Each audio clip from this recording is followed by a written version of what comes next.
Hello and a very good evening, each one of you, and thank you for joining us once again to this amazing series with Prem Raj, which is a 5-day speaker series on Power Up.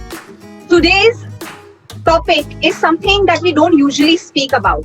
We don't usually speak about sex to the real sense of it, what is required to be known about it. We do not talk about sex orientation because there is a lot of dogma around it, which is not acceptable even in today's world. So let's just find out what is it and what is this whole thing about. LGBTQ is one thing that even I have been wanting to know the facts and what are the myths around it that have made this topic, so sensitive, and still, it's not spoken about a lot.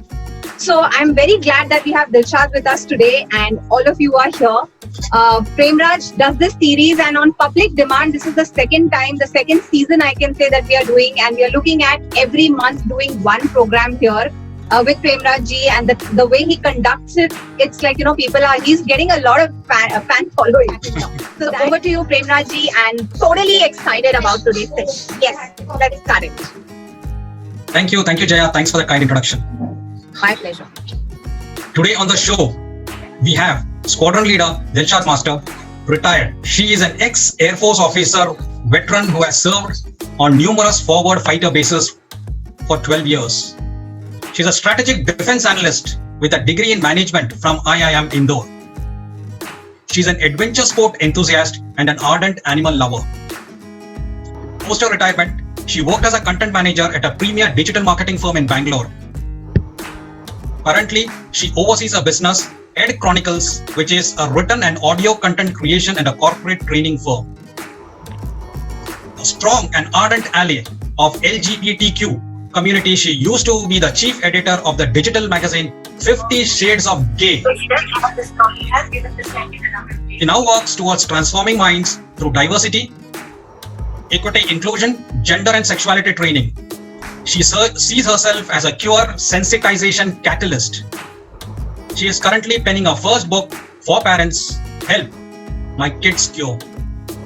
We will know more about her and her work in the next 1 hour. Welcome to the show, Squadron Leader Dilshad.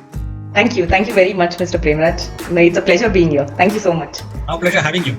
Thank you. So let us just dive into the questions. The audience are eagerly waiting to lap it up. Sure. How did you come to be associated with the cause of LGBTQ fraternity? It all started after retirement when I came to Bangalore. For a short stint, I was with a digital marketing firm.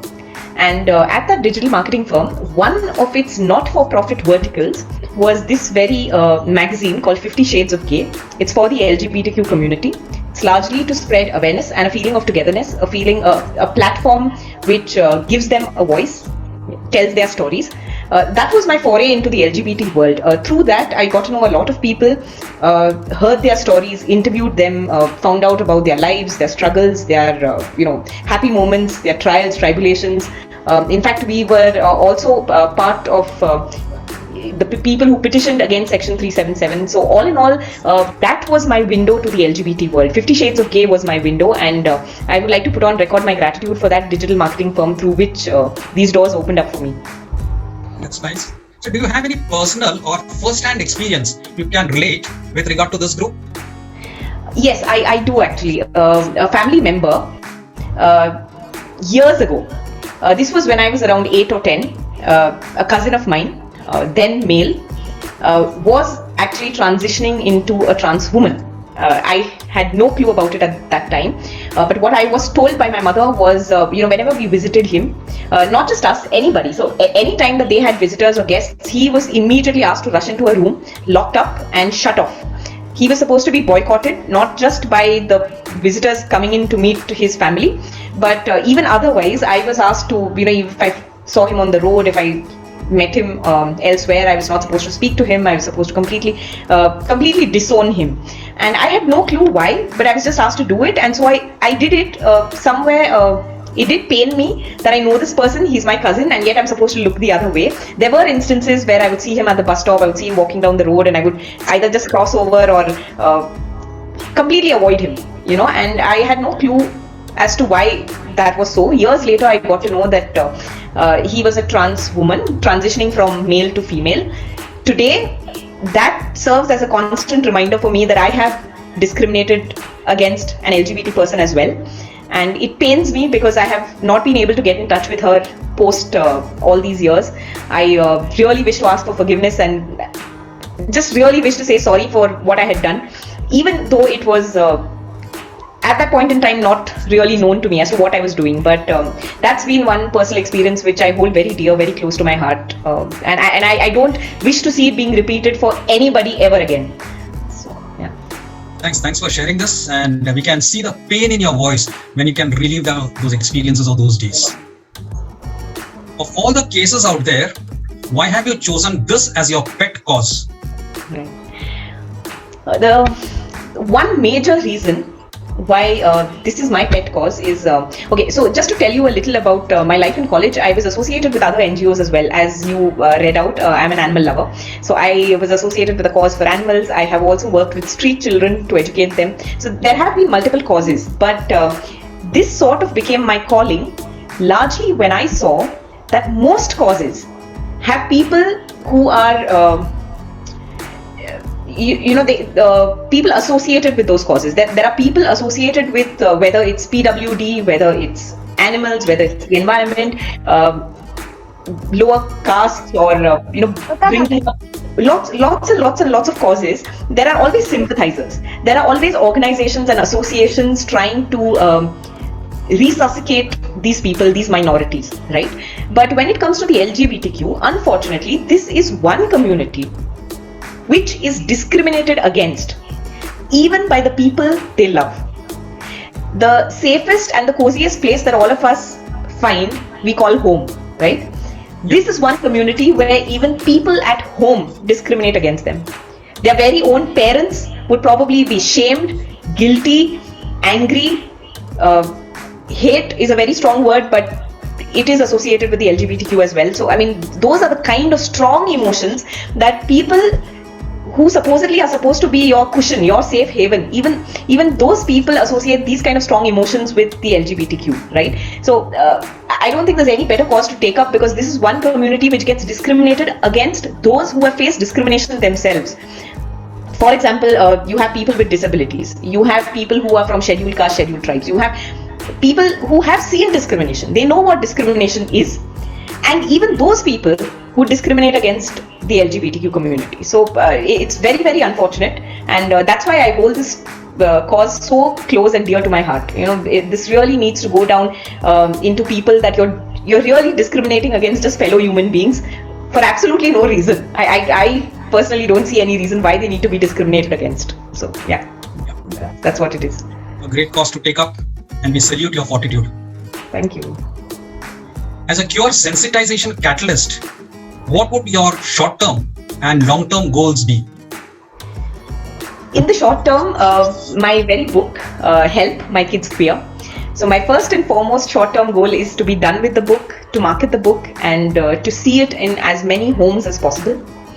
Largely because I think this is a book for parents. All parents. It's not for parents of queer kids, because you really don't know whether your kid is queer or not. You don't know if he or she would grow up to be which gender or which sexuality. And I'm not talking about the gender assigned at birth, right? There are very many other genders as well, not just the binary that we know, which is why it is for all parents, right? And it opens up your mind to what is there out there, why you should not be discriminating, why the things that there are very, very natural, they're very just biological and neurological. So all of this is explained in the book. So my very first short-term goal is to help my kids queer out. Next, I would probably like to host a talk show just like yours, Mr. Premraj, where I get to interview people from the community, parents from the community, allies from the community, people who run NGOs for the LGBTQ, or people who have done phenomenally well from the community. So that's another short-term goal. Also maybe coaching and counseling as a part of coaching parents or counseling them if they have queer kids, or if they're going through some sort of distress or anger issues with regards to this. My long-term goal, however, is to set up an institute for the trans men and women largely to skill up so that they could be employable. And I do understand that Indian society is a long way from accepting these people, which is why I feel along with just skilling them up is not enough. First, you need to employ them and show them that you can earn money by absolutely legal and dignified means. So that's the first part of it. To have them in roles which are not forward facing, and that's how they sort of start generating income, get employed, get employable. And then as and when society opens up to them and employs them, that would be the ultimate dream, like trans men and women being given jobs, being treated absolutely normally, just like you would any other candidate at a job. That's the real long-term goal. But until then, skill them up and get them some sort of employment. Yeah, that's the long-term goal. Cool. As far as your book is concerned, let's hope it comes out very soon, and we will do it whatever we need to ensure that it is publicized. And let's hope and pray all parents read that book. Thank you, and hopefully by the end of the year. Yeah. And as far as getting a platform to host a show wherein you will be hosting it and interviewing other people, we will work something on those lines. Thank you so much. Thank you. Today is the 7th of September. The 6th of September is a landmark day in Indian history as far as this community is concerned. For those who are not familiar, can you please explain the significance of the 6th of September? Yeah, sure. Firstly, 6th of September 2018, that was the landmark day, which is now celebrated every year, every 6th of September. That's a landmark day for Indians, I would say, in general, not just for the LGBT community. It affects the LGBT community the most, but it is something which is common to all Indians, and I'll tell you why. There is a section called Section 377, which used to be there, Section 377 of the Indian Penal Code. That section was read down by the Supreme Court, and Supreme Court gave its final judgment against that particular section to be scrapped henceforth from the IPC on this particular day, 6th September 2018. Now, why I say that it's applicable to all Indians is because the clause itself had nothing to do with homosexuality. It stated carnal intercourse, not of the order of nature.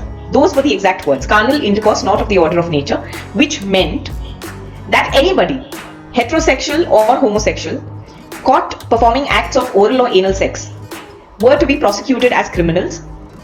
They were liable to even lifelong imprisonment or at a minimum 10 years imprisonment along with a fine.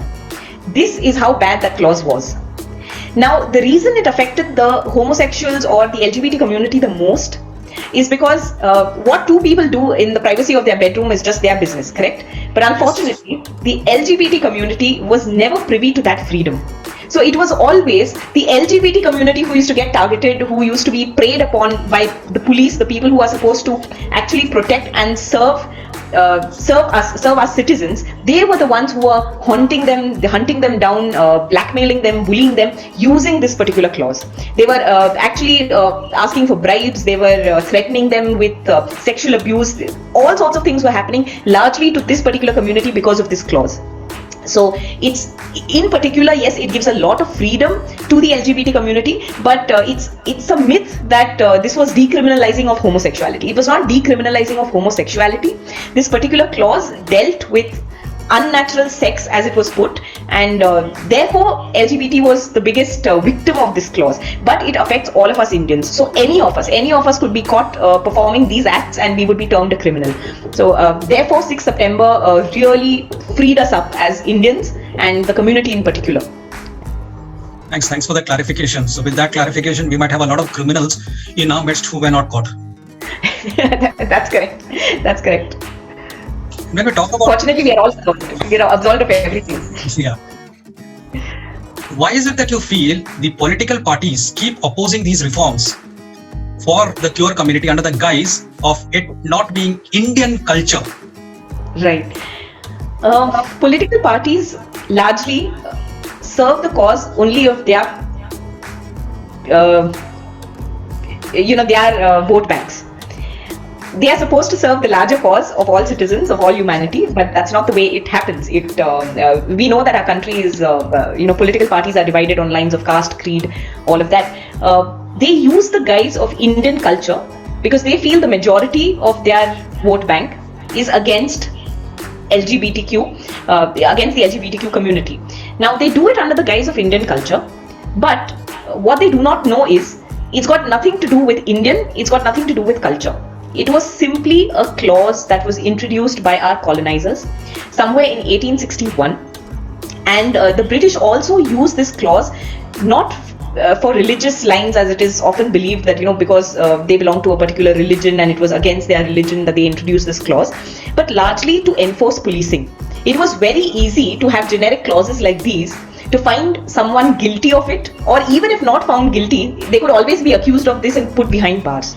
So this was simply for the ease of governance, governance and policing, that the British actually introduced such arbitrary and very generic clauses in the IPC, right? Which is why you find it in the IPC and not in the Constitution.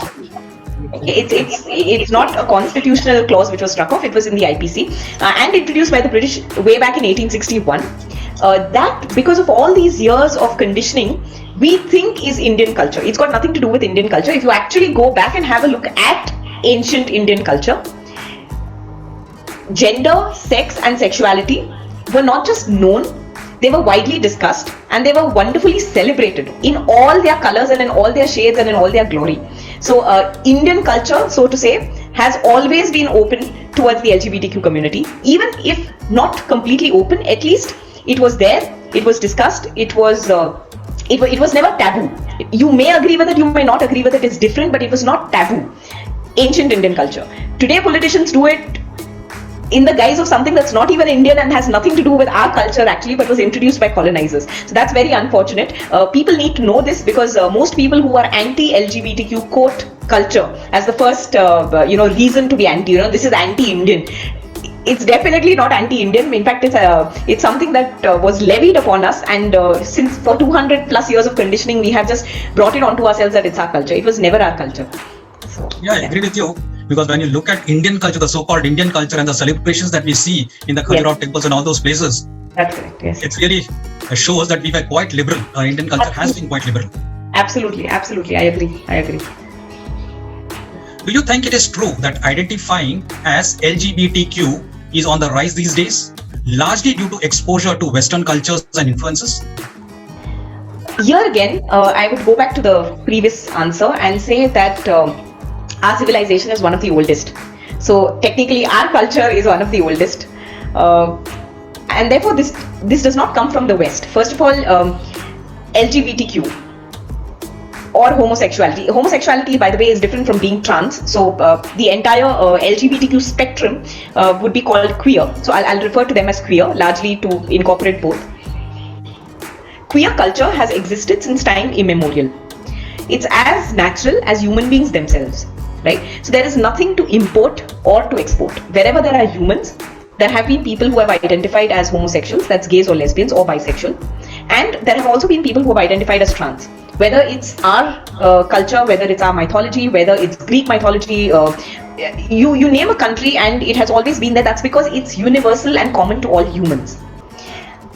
Having said that, what Western culture has brought to the table today is it has brought the topic out of the closet and into the dining rooms, largely because people watch TV while eating these days. So a lot of television content, your OTT content, most of it has a lot of reference or openness towards the LGBTQ culture, which is why it has brought it to the forefront. But it's not that it has come in through the West. It has never come in through the West. It has existed wherever humans have existed, in whichever culture, in whichever history, in whichever mythology, it has always existed. Conversations are, yes, now brought upon us through these mediums, which is in fact a very, very good move. I would encourage it and not discourage it. We need to have these kind of conversations, and we, as we all know, haven't been doing that with our children, whether it's conversations regarding LGBT or even sex and sexuality for that matter. We don't discuss it with our kids, we brush it under the carpet, we choose never to talk about it. Kids will figure it out themselves, they'll learn about it themselves. That's the way we've always dealt with it. Today, when it's streaming right into our homes and into our bedrooms, now we are blaming the West for bringing it in. This is something we should have done long ago. So I'm really glad it's coming forward now, but it's always existed. It's never been brought in by the West. Okay. We hear a lot about child sexual abuse in India. Does it play a role in determining the victim's sexuality as and when he or she matures into adulthood? This is a really tricky question because the answers are both yes and no, and I'll explain why. Unfortunately, child sexual abuse is again something that we choose to brush under the carpet. It has come out in the open of late, but largely, again, it was something which don't ask, don't tell. It was one of those issues a few years back. Even growing up as children, even for us, it was, you don't question the authority of adults and of grown-ups, and which is why a lot of children, unfortunately, faced it. In India alone, the numbers are 1 in every 3 children are sexually abused, and I said 1 in 3 children, not 1 in 3 girls. It is common. Again, it's a myth that it happens only to women. It happens to girl children. It happens to both male and female children. So that is how rampant child sexual abuse is. But to answer your question, child sexual abuse itself is a huge spectrum, right from touching someone inappropriately to raping the person constantly for years. It's a huge spectrum of the things that are done to children, right? So a lot of it depends upon who is doing it, when it has been done, how long it has been done, what exactly was being done. All these factors by the perpetrator, and all these factors also apply to the victim. How old was the child when it was done? How prolonged was the abuse? Who was it done by? Was it a one-time thing, or did it keep happening over and over and over again? All these factors combined determine whether the child grows up to embrace homosexuality or remains heterosexual. The reason is, if this were true, every woman who's ever been abused would be a lesbian or a bisexual, but that does not happen. Similarly, every male that was abused as a child does not grow up to be a homosexual, right? Which is why it is a no, okay? It does not determine your sexuality. But it is also a yes, because at times, children are abused by the same gender. So a girl child is abused by another grown woman. A boy is abused by another grown man. And again, depending upon the length at which they are abused, the kind of abuse that has taken place, he or she grows up to believe that that's the only kind of intercourse they enjoy, or that's the only kind of intercourse they want, or that's the only kind of intercourse they know in some cases. Which is why they do tend to lean towards homosexuality. But there is no clear-cut answer for this. This depends from case to case. It's a mind game. It's a neurological game, and how it affects the child, we can never know. It's unique to each individual. Although child sexual abuse itself is very rampant, each person's experience is unique, and that goes on to, play truant with the victim's mind and determine his or her sexuality. So, yeah. Thanks for sharing that. Yeah.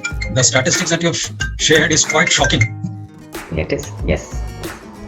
You have an armed forces background. Yeah. Could you please throw some light on the status of the queer community with regards to the armed forces? Right. Unfortunately, the armed forces today in India do not accept people from the queer community. There is a BJP MP, Mr. Jagdambika Pal, who in December 2019 introduced a bill in the lower house of parliament in the Lok Sabha to amend the Army, Navy and Air Force Act to include members of the LGBT community to serve in the armed forces. It has not been discussed yet, and it has not been passed into a law yet. So as of now, as of today, the armed forces of India do not permit people from the LGBT community to serve. I personally know of a sailor who transitioned from man to woman, and he was asked to leave the armed forces. He did transition successfully. He is now a beautiful woman, but he was thrown out of the Indian Navy because he expressed a desire to transition. Right, so as of now, it does not, but who knows? Because as women, in my time in the services, I signed up as a short service commissioned officer. By the time I left, permanent commission was there. A few years later, we now have fighter pilots who are women, which was again a very taboo, all men zone. We broke that ceiling. So who knows, maybe 10-20 years down the line, we just may have a queer chief of staff, who knows? And let's keep our fingers crossed for that. But yeah, let's keep our fingers crossed. Yeah. What, according to you, are some of the rights that the queer community expects from society in general and the government in particular? First and foremost, the right to dignity. That is a basic human right which anybody, any of us should expect, and we should not have to demand it. It should be a given. Okay, we call ourselves a free country. We say we freed ourselves of slavery and of British Raj and all that, but we still aren't free. I mean, if in our own country, which is not ruled by any colonizing ruler today, if we have to live in fear, if we have to worry about how we dress, how we act, how we speak, whom we speak to, whom we hold hands of, if we have to worry about that, then we are not living in a free country. So first and foremost is the right to dignity, which is, as far as the constitution is concerned, it is a given, but it's far from being implemented in real life. So that's the first thing that for the LGBT community you require.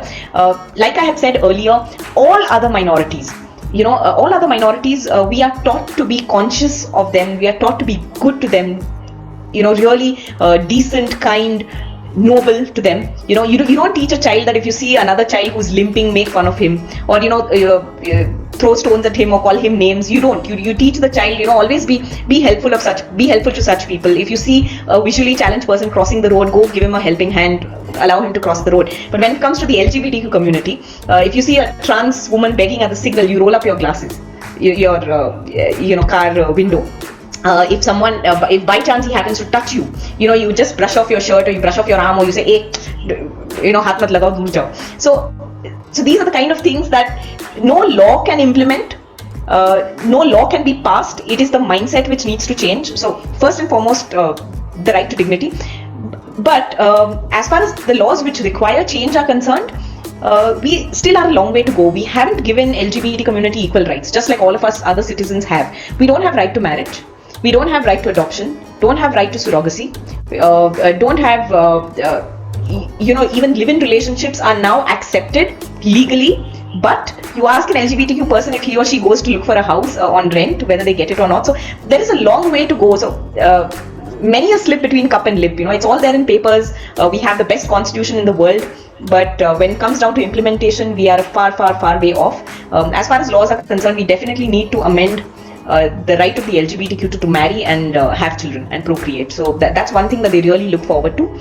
But before the law is implemented, it's first the mind that needs to change. Sad fact, we need to have a mind flex. And let us hope in the days to come, laws will get changed and people with queer tendencies will have the right to dignity, a dignified life. Yes, hopefully. On a personal level, for your support to this community, have you faced any personal challenge or threat to your life? No, as of now, no. But let me just say this. This has been a cause which I have newly associated with. It's been in my mind for years. Going back to the very first question, I said, 50 Shades of Gay really opened up my eyes to the LGBTQ world. That was not very long ago. Since then, I have been a very strong ally and a proponent of the cause, but it was largely few and far between whenever I would get a chance to speak about it or talk about it. It is only off late, very recently, that I got into this head on and I started making very dedicated, very specific forays into whether it's writing the book or whether it's talking to the people about the community and all of that. So I'm fairly new to it. No life threats as of now. But even if they do come in, I'm sure for every one dissenting voice, there are 25 to 50 other accepting voices out there to support me. And I bank on that support to egg me on. These death threats don't matter. Every single change that has ever been brought about in society has first been unaccepted. Whether it is saying that the earth is round and not square, even that person faced a death threat. Whether it was raising your voice against sati or girl child education, every good cause has had threats and people pulling it down. If those people stopped, so many things we wouldn't be privy to today. So not as of now, but I don't think I'll really care for them. There are a lot of voices in support. There are more voices in support than in dissent. So I am going to look forward to it positively. And that's brave of you. That's brave of you.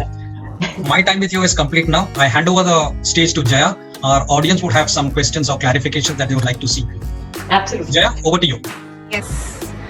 I was completely mesmerized by the information that was being downloaded.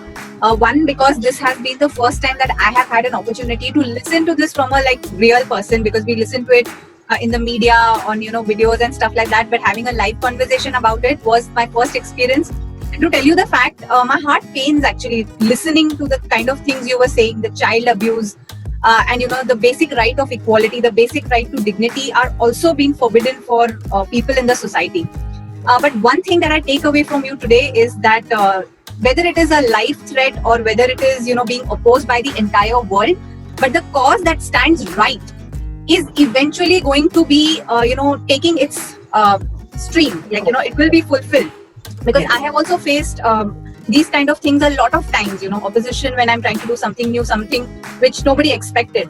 So I'm very proud of having you here today. Thank you so very much for sharing, such a sensitive topic and talking to us about it in such a dignified way. Thank you so much, Dilshad, from Dil Se. Thank you. You're most welcome. So we will just see if our audience have any questions.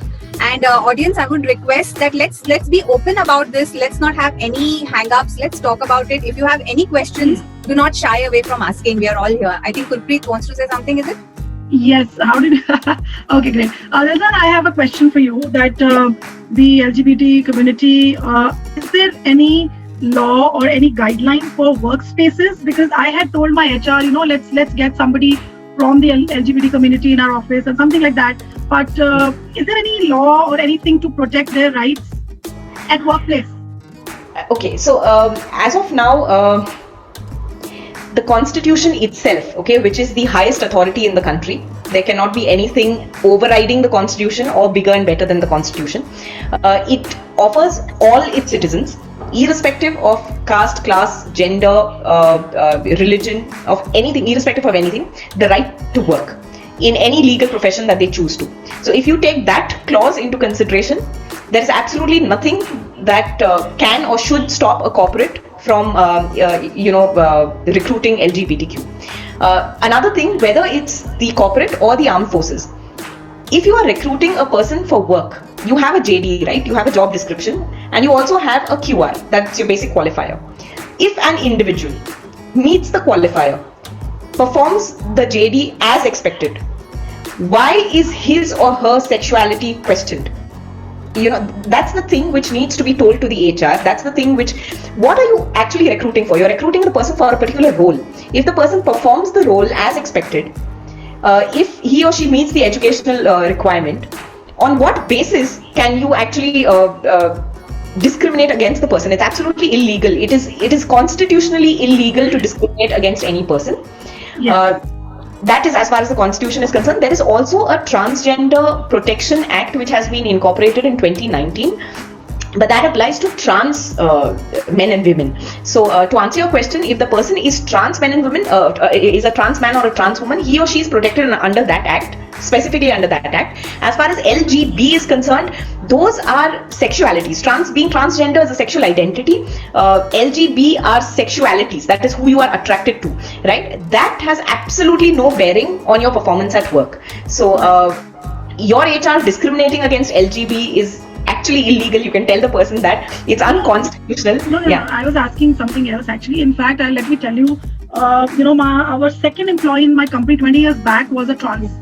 Okay. She was a young girl whom she came to me as a boy, but and I came to know through sources that she's a boy, she's a girl. Okay. And I confronted him that you are a girl, why are you projecting to be a boy? So he told me that this is my aspiration. I am a man. I want to change my gender. I want to earn money and all of that. So you protect my this thing. I will be imaged as a boy. I said fine. I'm okay with it. Till the time you work for me, till the time you produce results, I'm okay with it. He was with us for almost 2.5 years, and later on he left and he earned money, and then he actually changed his gender. Wow. Okay. Right. So what I'm asked, my question was from another viewpoint. What happens is in an organization, for example, in my organization, I am the head, and I say, okay, let's be open to everybody, which we are. Right. But at times it is very difficult to control the other people working in the organization to create a favorable environment for somebody like that. Because if there are some negative remarks or something, and the person from that community takes it not in the right manner and comes up with some kind of illegal or ethics issues, how to handle that? How to prep for having a person from a different community, not a different, but from a community which is not accepted in the community. Got it. How to prep up? Yes. So the answer to that is exactly what I plan to do. So sensitization is the answer to that. You cannot enforce it, which is why I said that no amount of laws can protect a person from another person's thinking. You can protect a person from physical abuse. You can protect a person from spewing venom in terms of verbal abuse, but mentally how the person thinks and feels about that LGBTQ colleague, that cannot be physically controlled. That can only be gradually changed and altered one step at a time, which is why when you are planning to be inclusive, I congratulate you firstly that you are absolutely inclusive. That's wonderful. That, and not just for the LGBTQ, in general, if you are an inclusive employer, that's fantastic. In order to be inclusive, it's not just the head which matters. Of course, the head is very important because all decisions flow top down, right? So as far as recruiting is concerned, it's a top down decision. So there you are doing your bit, which is fantastic. But acceptance, inclusivity is a bottom up approach. There, top down will not work. There you will have to begin at the bottom, at the grassroots, and they are the ones who require sensitization, which is why I always say that I don't work for LGBTQ. LGBTQ really don't require working on them. It's the others who require to be sensitized towards the LGBTQ. So the answer to this is sensitization. Whenever you are planning to be an inclusive employer, it is your responsibility to sensitize your other employees towards what LGBTQ is, or for that matter PWD. If you let's say tomorrow you employ someone with autism, let's say you employ someone with a physical handicap, it is your responsibility to sensitize them towards the problems that the other minority faces and what they should be doing or shouldn't be doing in order to welcome them into your midst and make them feel inclusive. But one of the first things that you can enforce, being at the top of your organization, is I look only for performance. If you make that very clear, I look for performance and I do not encourage any sort of discrimination. These two things, if it goes top down as a diktat, somewhere down the line they will get the message. She will not tolerate discrimination of any sort, and she looks only for performance. So if that goes down, that's the first step, and then you begin with sensitizing the bottom cadre, of your personnel towards accepting the minorities who you plan to recruit. Yes, great. Thank you so much. In fact, let me tell you, we also had two gays working in our company, which were obviously performance driven, and we used to have a lot of fun with them, and because we knew that it is like your sexual orientation. I have nothing to do with that. That's your personal life. So exactly. Gays and transgender working in our company earlier, not now, right now. Those were like days when our company was small, and we were around 10 people. So it was easier to control, and have an inclusive, like what you said. Jabardasti se to hoga nahi. You have to change the mindset. Correct. Got that. I got that. Correct. Dilshad, I have a question. Jaya, can I ask the question? Yes, please. Sure, please. Okay, so my name is Rana Khatri Tandon. I run a company with the name of Right to Rise. We work into Posh POSCO, human rights and stress. Right. Having said that, we do a lot of gender sensitization, and we do go ahead and do work on Posh. Now, Sure. my question is, so I had this one person who I met because I cater to some NGO which works with LGBTQ, and there are people who are all working or staying there together, and I go and empower them sometimes. Right. So once somebody just got up and asked me, would you keep me in your company if you're telling that people keep you equal? Okay, and I kept him as an intern helping me. Right. Now, as a founder, it's fine for me to keep that. As the people who are coming in or the teams who I hold at different places, that's fine. They have accepted it because I have made it importantly necessary. Yes. But there was always this hitch on that person saying that, I don't know how people think about me. I don't know how people would feel about me. And he could sense some kind of disorientation of mindset, like you said. Now, Yes. You said a very valid point that you can't change everybody's way of thinking, and mindset is what I also understood. But I'm just saying that even, so he did leave my place after that because he was just an intern for some time. But, and he said he was happy about it because he got a job at Accenture then. Okay. Very much working in Accenture now in Mumbai at one of the office sites. But I'm just coming to ask, for him it's okay because we got him some kind of placement. But if it's for somebody on a long-term basis, okay, if we are left with not being able to provide this inclusive workplace, because not every CEO is like that. An inclusive CEO is only like maybe 0.5% or maybe 1 or 2%, not more than that. True. Okay, even though we talk about so much inclusiveness and sensitization. Right. So what is the way ahead? I mean, I know about rights and acts and transgender acts and everything. Correct. Okay, I'm not even going to the law and the act because everything what the government and the people can do is there. Yes. But, Agree. I'm worried about how do we change these kind of political biases, or how do we change even people, and what kind of hard hitting things can be done on their head that they change the way of thinking. Okay, I'm literally asking you the word. Right. How can we change the person mindset? Okay, so I'll answer it, Rena. As apart from the community, how do you feel and how do you want to talk about the solution? Okay, I'll answer that in 2-3 different parts. Yeah. First of all, yes, I do believe a top-down approach works. So when you feel something and you are at the top of your organization, it is your absolute duty and responsibility to translate it into clear terms and let it percolate down to the last man. So that's the top that you take care of. You know, when it's not enough just to feel good about being inclusive. It's not good enough just to employ the person. That's you doing your bit. But you doing your bit as the head of the organization for the rest of the organization is that you have to make it known explicitly that, you know, discrimination will not be tolerated at the workplace. I have employed this person not to set an example to him that I can employ him, but to set an example to the rest of you that a person will be judged over here only for his performance, his or her performance and caliber. So let that go down as a very strong message. And like, I don't mean to say it to you, Rena, personally. I just don't worry about that. So मेरे को interns के बहुत सारे ऐसे जवाब आए कि ma'am आप बहुत खड़ूस हो. Don't worry about that. I'm not really worried about all those things. Okay?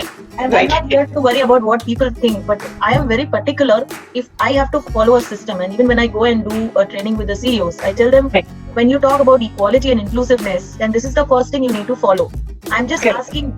That's my views, and to put it really spot on or bang on with a hammer on their heads that it doesn't erase. What can I do?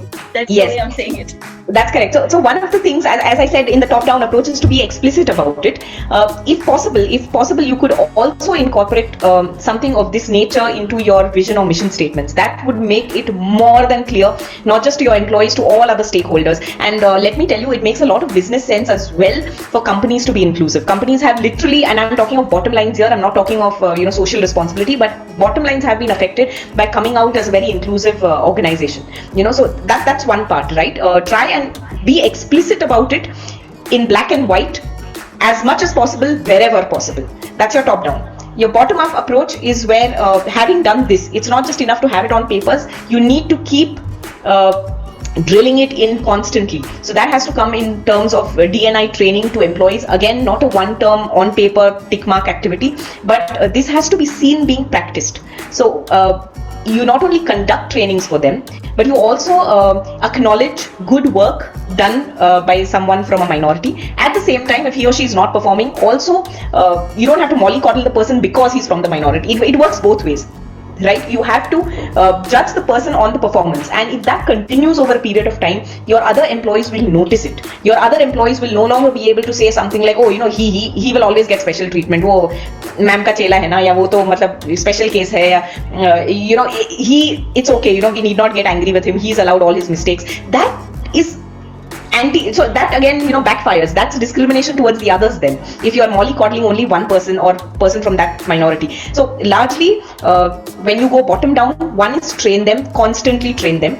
Two is be seen.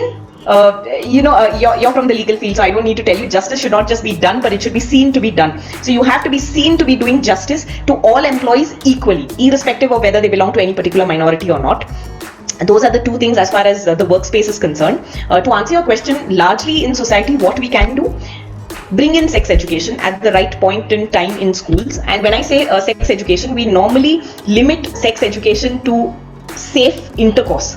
That is just the biological aspect of it. We never talk about the social aspects of sex, gender and sexuality. Those need to be brought into the conversation. They need to be brought into the equation of sex education. That needs to be promoted in schools. Children these days, I was just talking to Jaya just before the meeting, and we realized that children these days are way more aware. They are way more inclusive than us adults. So they are at the right stage, and if you give them the right education, sex and sexuality education, then I think we will bring up a much better generation going forward. So in the long term, I think it's got to be at the schools. That's where your foundation is built, and if it's built right there, it'll continue for the rest of your life. The workspace is automatically taken care of if inclusivity is preached and practiced at the school. And so these are the three parts in which I chose to answer your question. Two at the workplace, one going forward in society, in schools. Over to you, Jaya. Thank you so much. Conversation, Rena and Dilshad. It was great to hear you both. And let's move forward to the next question. We have a question from Asha Lata Pramod. She says, what are your thoughts on containing child abuse? Again, child abuse, unfortunately, maximum cases of child abuse are reported through known sources who are close to the family, close to the child. I mean, we all know this. We've all seen this happen in our families. We may have spoken about it or not spoken about it, but it is very rampant. It is more rampant than we choose to accept. The best thing to do, now answering this question is a two-edged sword, okay? Because I believe that we have become extremely protective as parents. Children today don't enjoy the freedoms that were available either to us or generations before. But that was probably, it was not that sexual abuse didn't happen then, it was just that it was not spoken about as much, right? Being protective of your children is one thing, but always remember that there's only so much you can do for the child, and there's only as many places as you can be with the child at all times. So largely, again, it boils down to education. When I say education, I don't mean your formal school education. What I mean is educating your child about what abuse is, talking to him or her at the right level, at the right age, at the right level. So if it's a very small child, if it's 3 or 5 year old, you address them in that manner. As the child grows bigger, you again continue the conversation. The key here is consistency, whether it's training, DNI training at the workplace, or whether it's about sexual abuse at home. The solution to all these problems is to be open about these conversations and talk to the child about it. Parents with male children, I have seen often just assume that, oh, thank God, I have a boy, so मेरे लड़के को कुछ नहीं हो सकता. I don't have a girl. People who have daughters, need to be careful and all that. Not necessarily so. As I said, 1 in every 3 children are sexually abused, male or female. So this conversation needs to be had right from the time the child is 3. What is good touch? What kind of touches to be aware of?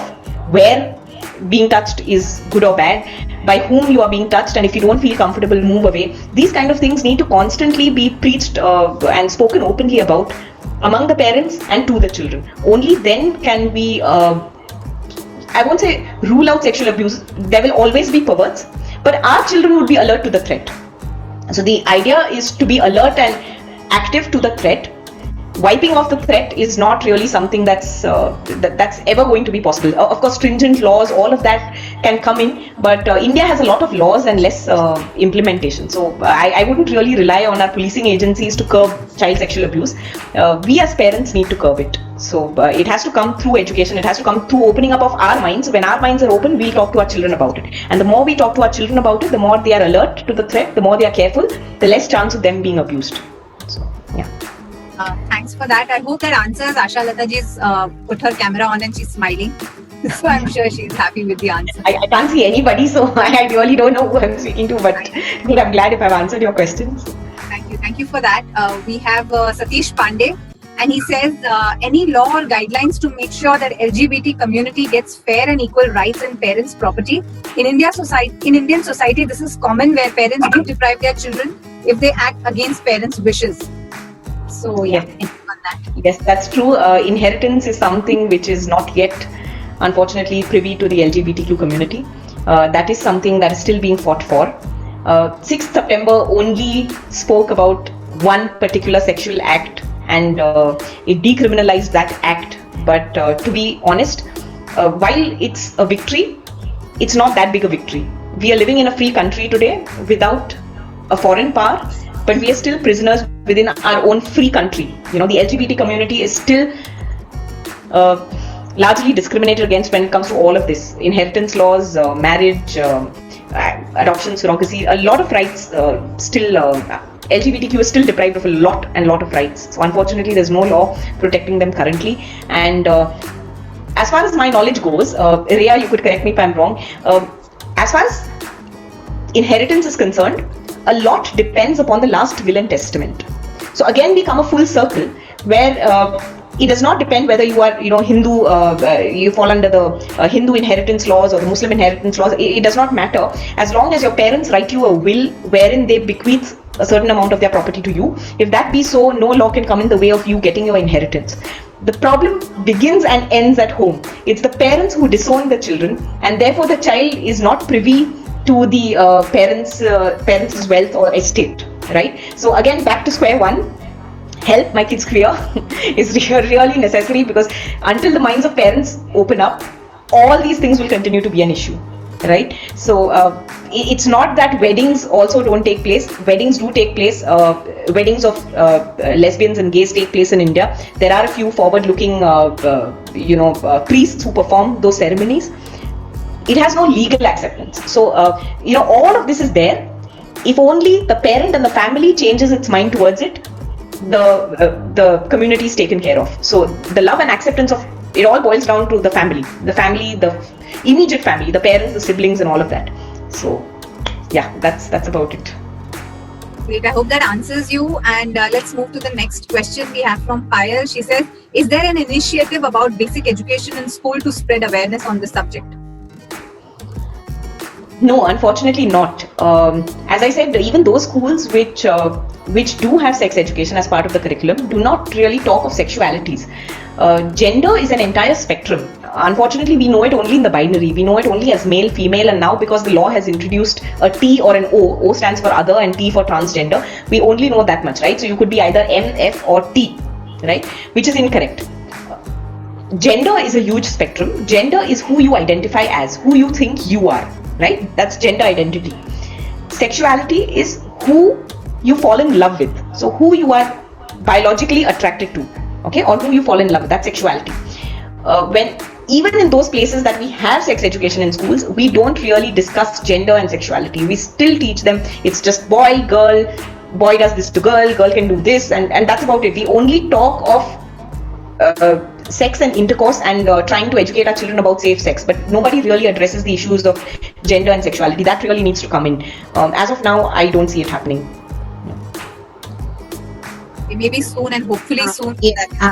Hi, Dilshad, Payal here. Thank you. Can there be any initiative from your side or with the government where we can actually bring in this, the subject for the millennials in the school? I haven't really approached the government per se, and I wish I'll really work towards it, Payal. Thank you for the idea. But until then, like I said, no amount of rules, regulations, laws which are already there or even which can be enforced can change mindsets. The only thing which can change mindset is for the individual to take the first step. And when I say individual, I don't mean the LGBT community, I mean the non-LGBT community, to take the first step towards even acknowledging and trying to understand. So when you understand, your biases, your myths are shattered, biases are busted, all of that is busted, and then you get a clear understanding. You may not necessarily love the community. I'm not asking you to, change from a dissenter to a certain lover of the LGBTQ community, but as long as there is understanding and there is acceptance, even if it is a neutral level of acceptance, automatically society will change.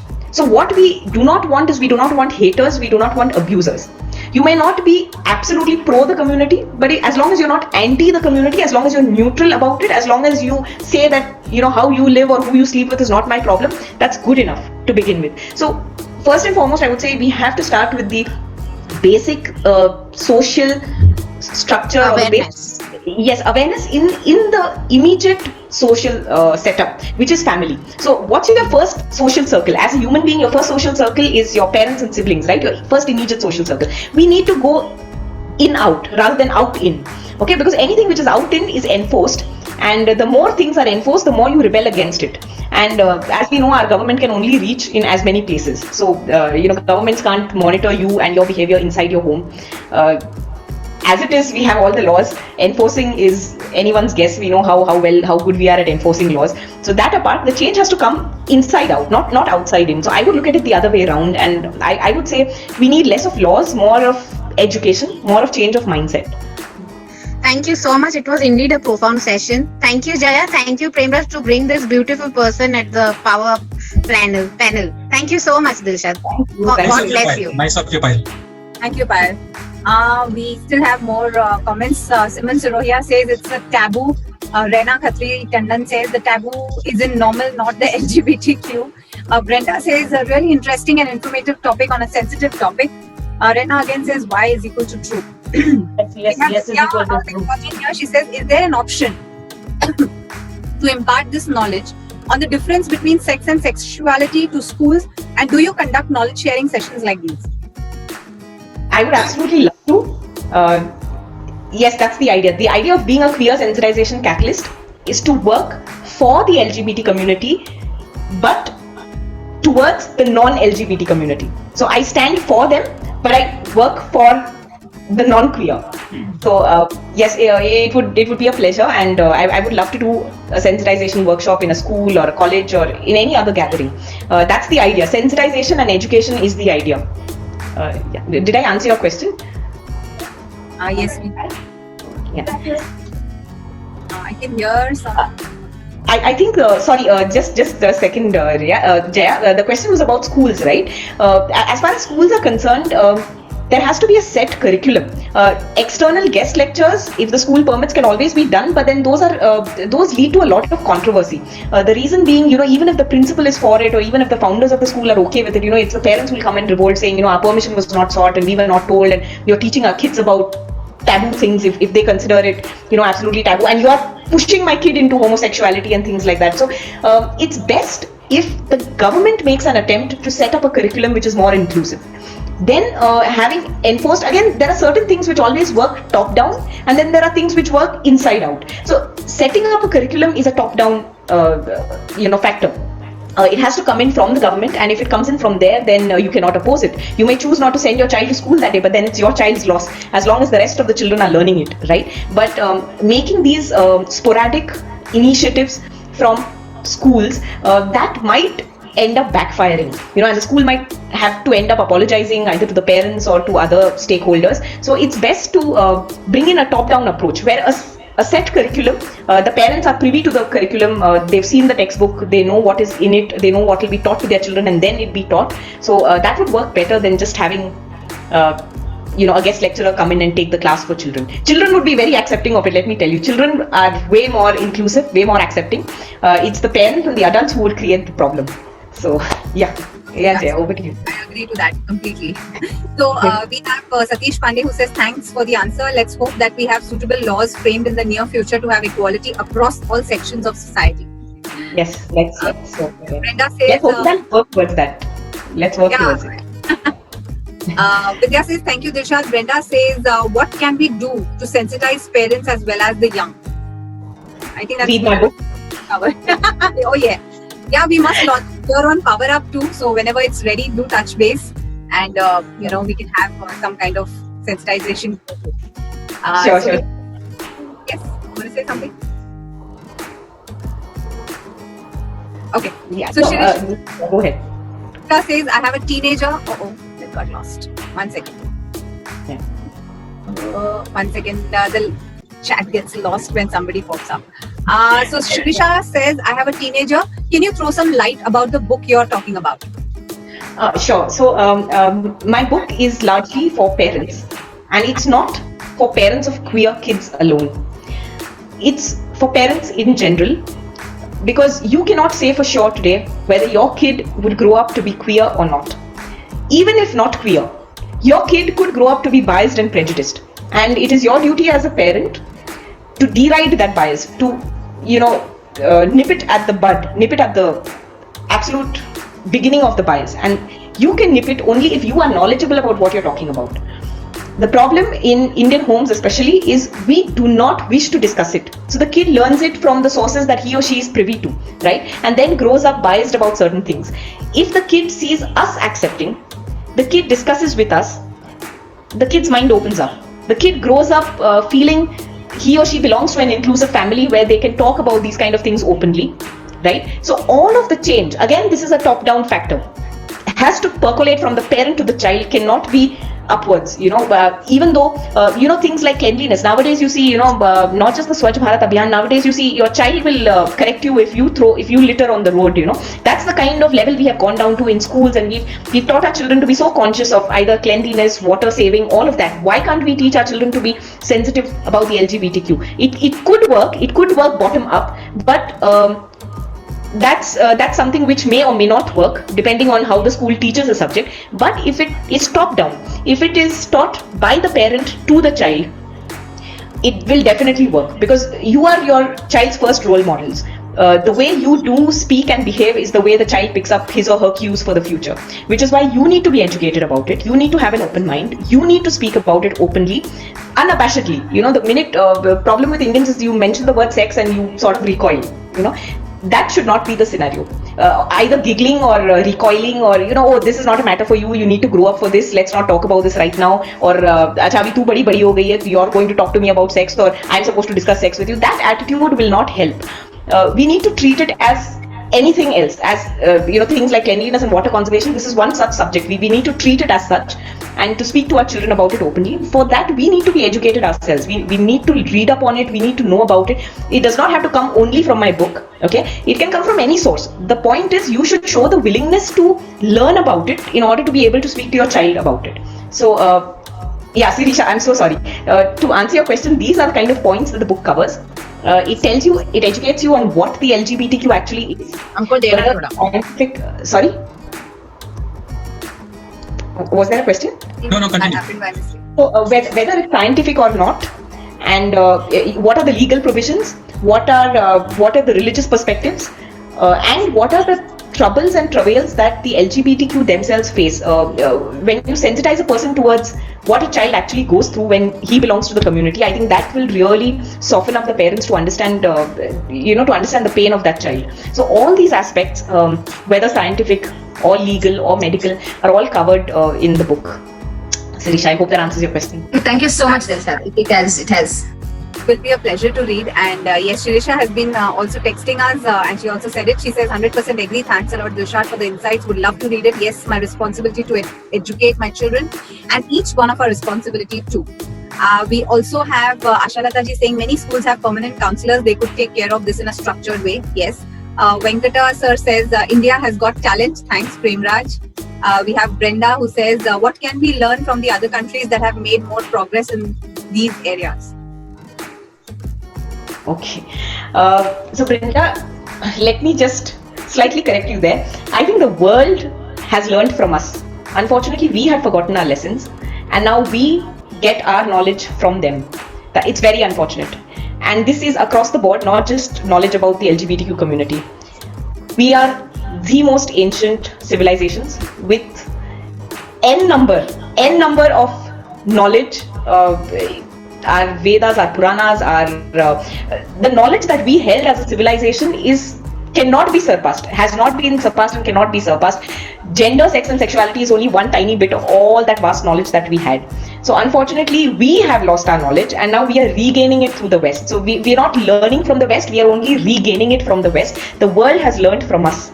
So let's never ever forget it. The so-called guardians of Indian culture, they don't know what they are talking about. Our Indian culture is that Indian culture, which is really, really ancient, and which the world learned from. Today, if there is anything which we need to ape from the West, it's their openness towards the way they speak and deal with their children. One thing I would love to stress upon, we have never learned to let go. Indian parents are not known for that, and I think everyone across the board will agree. Whether your child is 3, 13, 30 or 60, you still want to hold on to the child. We do not let go as parents.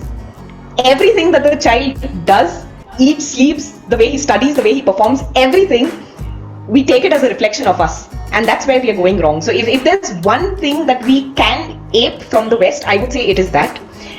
No other species clings on to their young ones till the very end, either their end or the child's end. No other species does that other than humans, and even in that I feel Indian parents are at the top of the list. We never learn to let go. Everything we take as a reflection of us. If my child is gay, I must have done something wrong. If my child is gay, how shameful, what will the world think of me? Why? How can I go out? How can I face the world? I am asking him not to be gay to protect him. So I am telling him that you should not be gay because I care for you and because I worry about you. He will take care of himself. You're making the issue about you and not about the child.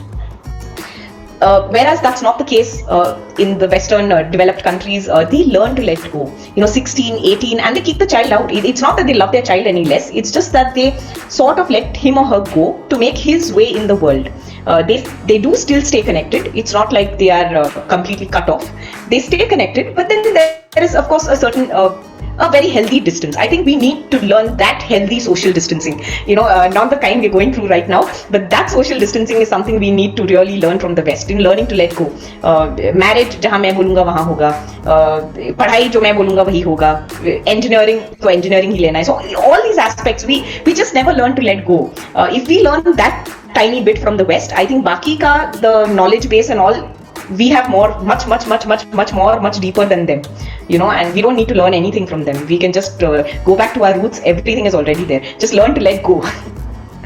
So that's so true. Learning to let go is something that we can do to enhance our culture, reignite our culture, something that Brenda was also mentioning. Now she says, so true, Dilshad, Indian parents never let go and give wings to fly. But I think we, the generation now, we will learn to do that, and we will give wings to our children, hopefully. We have Vidya, who says the case of Cochin Metro is shining example of inclusion in the mainstream workforce. Anyone requires is just a little support in whatever we choose to do. So the case with LGBTQ community. So is the case with LGBTQ community. Thank you for reinforcing that. Thank you, Vidya. That was such a beautiful comment. We have Satish. He says, thanks, Dilshad, for such a wonderful session full of knowledge and insight about such a socially relevant topic. Thanks, Premraj ji and Jaya, for conducting this session. Have to leave now. Thanks once again. Thank you, Satish. Brenda says, okay, we read that out. Ashalata says, our parents' generation told us to get on our own 2 feet as fast as we can, but successive generations are parenting forever, as you said, to the grave. Yeah, that's so true. And thank you so much. We crossed the time, but I think we can go on for so much more time, because this is a topic of interest. This is a topic which is very new to everybody. We don't talk about this often, so we feel like going on and on and on, and time just doesn't stop for us. But thank you for your patience with us, Dilshad. It was really, really nice of you to having handled all the questions, to having come to us and share such a beautiful journey, and the mission that you're. We are very glad to be having you here. So thank you so much. I'll hand over to Premraj ji now, and then we take leave. So thank you so much. It's an absolute pleasure. Thank you so much, Jaya and Mr. Premraj. Thank you for having me. Thank you. Our pleasure completely. Yes, Premraj ji.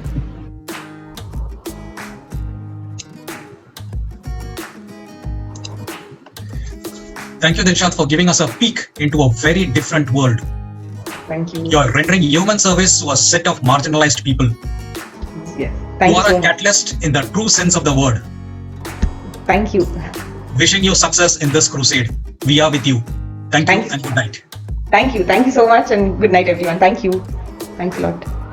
Thank you so much from Power Up and all the members that are here, and we hope to see you again very soon. Tomorrow is yet another session with another powerful speaker, and we will be here at the same time, 7 p.m. on Zoom on the same link, and we hope that all of you are here. Signing off from all of us.